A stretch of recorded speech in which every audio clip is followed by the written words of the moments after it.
Aloha, and welcome to A Course in Miracles, Workbook for Students, lesson number 35. Today's lesson says, my mind is part of God's. I am very holy. My mind is part of God's. I am very holy. Today's idea does not describe the way you see yourself now. So, if you were thinking, my mind is part of God's and I'm very holy. What? I don't feel very holy. Well, that's why it says that. Most of us don't see ourselves as being holy. But it does, this idea does, however, describe what vision will show you.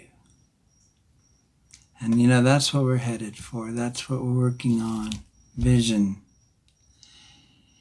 It is difficult for anyone who thinks he is in this world to believe this of himself, that he is holy. Yet the reason he thinks he is in this world is because he does not believe it. He doesn't believe that his mind is part of God's and he is very holy. You will believe that you are part of where you think you are. That is because you surround yourself with the environment that you want, and you want it to protect the image of yourself that you have made. All of us have protected this image of ourself, the mind-made self.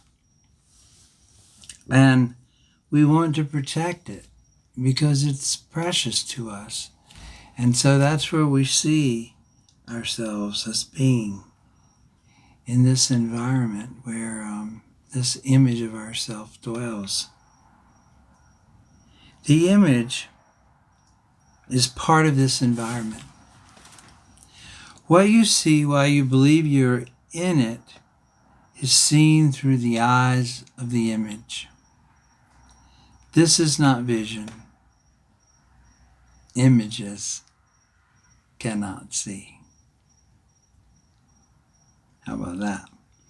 The idea for today presents a very different view of yourself. By establishing your source with a capital S, it establishes your identity.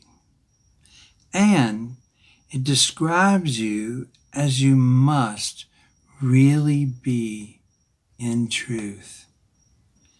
We will use a somewhat different kind of application for today's idea because the emphasis for today is on the perceiver. That's the real you, rather than on what he perceives. So for each of the 3 5-minute practice periods today, begin by repeating today's idea to yourself. My mind is part of God's, and I am very holy. And then close your eyes and search your mind for the various kinds of descriptive terms in which you see yourself. Include all the ego-based attributes which you ascribe to yourself, positive or negative, desirable or undesirable, grandiose or debased. All of them are equally unreal because you do not look upon yourself through the eyes of holiness. In the earlier part of the mind-searching period, you will probably emphasize what you consider to be more negative aspects of your perception of yourself. Toward the latter part of the exercise period, however, more self-inflating descriptive terms may well cross your mind. Try to recognize that the direction of your fantasies about yourself do not matter. Illusions have no direction in reality. So that's one of the ideas that we'll see over and over in this course, is basically what we've thought is real has really just been an illusion. And we've been looking at illusions and they've been frightening us and taking away our peace. But the course is going to teach us how to see reality, and illusions will, one, be able to stand up against reality. And these illusions, the course says, they are merely not true. Even the illusions that we have about ourselves and who we are. A suitable unselected list for applying the idea for today might be something like, I see myself as imposed on, or I see myself as depressed, or I see myself as failing. That was a big one for me. I see myself as endangered. I see myself as helpless. I see myself, and I just want to add alone in there because that's a big one. Or we may see ourselves as victorious, or perhaps losing out on something.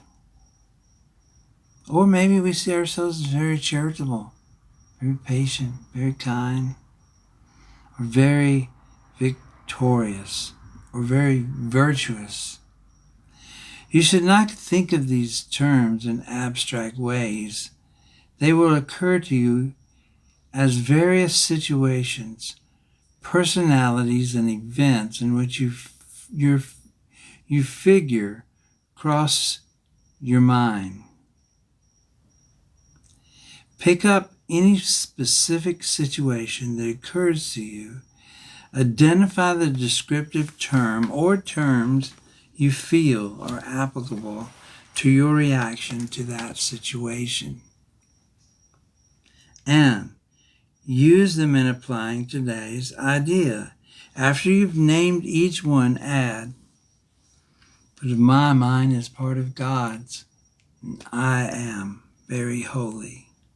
So if you see something and maybe you feel like you're being in a certain situation that comes up in your mind, you feel like you're being imposed on, you'll name it, you'll get the idea from the situation that comes up in your mind, and then you'll just say, but my mind is part of God's, and I am very holy.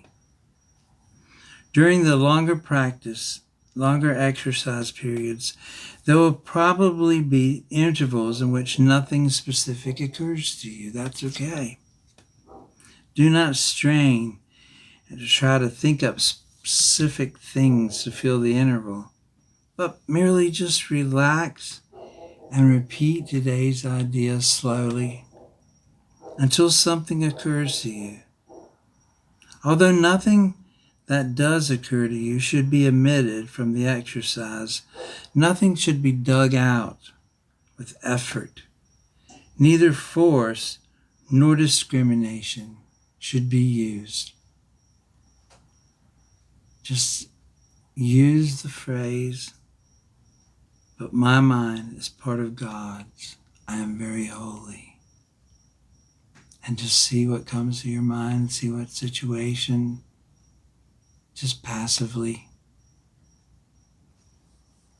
As often as possible during the day, pick up a specific attribute or attributes you are ascribing to yourself at the time and apply the idea for today to them, adding the idea in the form stated above to each of them.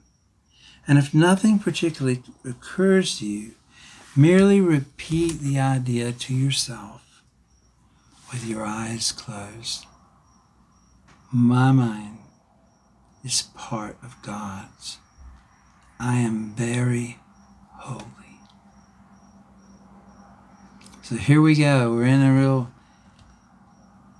new idea, new process here of affirming that our mind is part of God's mind. And since God's mind is holy, our mind is holy. So, have a good time practicing today. Aloha. I send you love and peace. Hope you just have a joyful time. And I will see you tomorrow. Aloha.